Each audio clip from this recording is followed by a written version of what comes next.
Audio Jungle. Hi hello నమస్తే and welcome to news three people. Guntur కారం movie release అయ్యింది. Negative reports reviews వచ్చాయి. Family audience ఏమో కొంతమంది ఆదరించారు. అటువైపు ఏమో వెబ్సైట్స్కి అలాగే ప్రొడ్యూసర్కి మధ్య గొడవలు జరిగాయి. ఇవన్నీ పక్కన పెట్టేస్తే త్రివిక్రమ్ గారి మూవీస్ మీద ఆడియన్స్కి కొద్దిగా నమ్మకం తగ్గిపోతుంది. ఒకప్పుడు త్రివిక్రమ్ గారి మూవీస్ అంటే పక్కా రిపీట్ వాల్యూ ఉండే మూవీస్ తీసేంత గొప్ప సత్తా ఉన్నటువంటి డైరెక్టర్ ఆయన అని చెప్పే మనమే ఇప్పుడు ఆయన మూవీస్ అంటే ఎక్కడో కొడుతుంది సీనా అన్న డౌట్ అయితే వస్తుంది. ఒకప్పుడు ఆయన కలం గొప్పది అని అన్న మనమే ఇప్పుడు ఆయన కలం నుంచి వచ్చే కథల విషయంలోని మనం పెద్దగా ఇంట్రెస్ట్ చూపించలేకపోతున్నాము. రోజులు పెరిగే కొద్దీ త్రివిక్రమ్ గారి నుంచి వచ్చే మూవీస్ చూసే కొద్దీ ఏంటంటే జనం అందరూన ఆయన మూవీస్‌లోనే ఆయన మార్క్ ఎందుకో కొద్దిగా తగ్గుతూ వస్తుంది అని చెప్పుకుంటూ రావటం మొదలుపెట్టారు.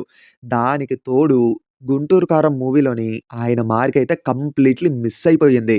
దానివల్ల ఏంటంటే త్రివిక్రమ్ గారు ఆయన మార్క్ ఏంటో మర్చిపోయారు. He is out of track. ఆయన కంప్లీట్‌లీ ఆయన ఫార్మ్‌ని కోల్పోయారు. చూస్తుంటే ఆయన ఫార్మ్‌లోకి రావడం కూడా కొంచెం కష్టమే అని జెప్పి కొంతమంది అతి తెలివైన వ్యక్తులు మాట్లాడుకుంటున్నారన్నమాట. కానీ నిజానికి ఆయన నుంచి వచ్చిన 1, 2 ఫెయిల్యూర్ సబ్జెక్ట్స్ ఆయన రేంజ్‌ని జడ్జ్ చేయలేవు. ఆయనకి కానీ కరెక్ట్ టైమ్ ఇస్తే ఆయన నుంచి వచ్చినటువంటి డిసప్పాయింటింగ్ మూవీస్‌ని మర్చిపోయేలా చేసేటువంటి ఒక గొప్ప కథతోని ఆయన మన ముందుకు వస్తారు. దీనికి బెస్ట్ ఎగ్జాంపుల్ చెప్పాలంటే 'అజ్ఞాతవాసి' అండ్ దాని తర్వాత వచ్చినటువంటి 'అరవింద సమేత వీర రాఘవ'. 'అజ్ఞాతవాసి' మూవీ చూసి త్రివిక్రమ్ గారు ఆయన ఫార్మ్ కోల్పోయారు అని మాట్లాడుకున్న జనమే 'అరవింద సమేత' చూసిన తర్వాత త్రివిక్రమ్ గారి రైటింగ్ స్కిల్స్‌కి సెల్యూట్ చేయడం మొదలుపెట్టారు. And you people know that ఆ తర్వాత వచ్చినటువంటి 'అల వైకుంఠపురం' మూవీతోని 'నాన్ బాహుబలి' ఇండస్ట్రీ హిట్‌ని కొట్టేశారు. సో, దీన్ని బట్టి నాకు అర్థమైన పాయింట్ ఏంటంటే త్రివిక్రమ్ గారికి ఇవ్వాల్సినటువంటి టైం ఆయనకి ఇచ్చేయాలి.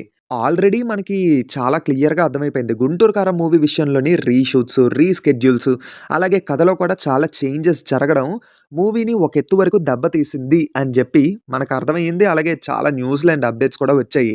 దీన్ని బట్టి ఏంటంటే త్రివిక్రమ్ గారికి ఇవ్వాల్సినటువంటి టైము సరిగ్గా లేకపోవటం వల్లే ఆయన 'గుంటూరు కారం' మూవీ విషయంలోని కొంచెం అదుపు తప్పారనే చెప్పాలి. ప్రెజెంట్ ఏంటంటే ఆయన చేతుల్లోని ఒక ప్రాజెక్ట్ ఉంది. అదే అల్లు అర్జున్ గారితో ఉండేటువంటి మూవీ. 'పుష్ప' మూవీతోని అల్లు అర్జున్ గారికొచ్చినటువంటి క్రేజ్ గురించి నేను స్పెసిఫిక్‌గా చెప్పాల్సిన పని లేదనుకుంటా. సో, 'పుష్ప' మూవీ తర్వాత వస్తున్నటువంటి మూవీ కాబట్టి డెఫినెట్‌లీ త్రివిక్రమ్ గారు ఈ సినిమా విషయంలో ఖచ్చితంగా గట్టిగానే కేర్ తీసుకుంటారనైతే నాకు నమ్మకం ఉంది. బట్ ఇక్కడ ఉన్నటువంటి క్వెషన్ ఏంటంటే 'గుంటూరు కారం'తో డైరెక్టర్‌గా త్రివిక్రమ్ గారు ఒక ఎత్తు వరకు మనకి డిసప్పాయింట్ చేశారు. సో, ఇప్పుడేటంటే అల్లు అర్జున్ గారు త్రివిక్రమ్ గారిని నమ్ముతారు అని అంటారా? ఊరుకో మామ. అల్లు అర్జున్ గారికి త్రివిక్రమ్ గారు టోటల్‌గా 3 హిట్స్ ఇచ్చారు. అందులో 'అల వైకుంఠపురం' అయితే నాన్ బాహుబలి ఇండస్ట్రీ హిట్. అలాంటిది త్రివిక్రమ్ గారిని అల్లు అర్జున్ పక్కన పెడతారని చెప్పి నువ్వెలా అనుకుంటున్నావు? ఒక రకంగా మాట్లాడుకుంటే నువ్వన్నది రైటే. కానీ అల్లు అర్జున్ గారి లైనప్ చూసుకుంటే నెక్స్ట్ 'సందీప్ రెడ్డి వంగ' గారితో కూడా ఒక మూవీ ఉంది.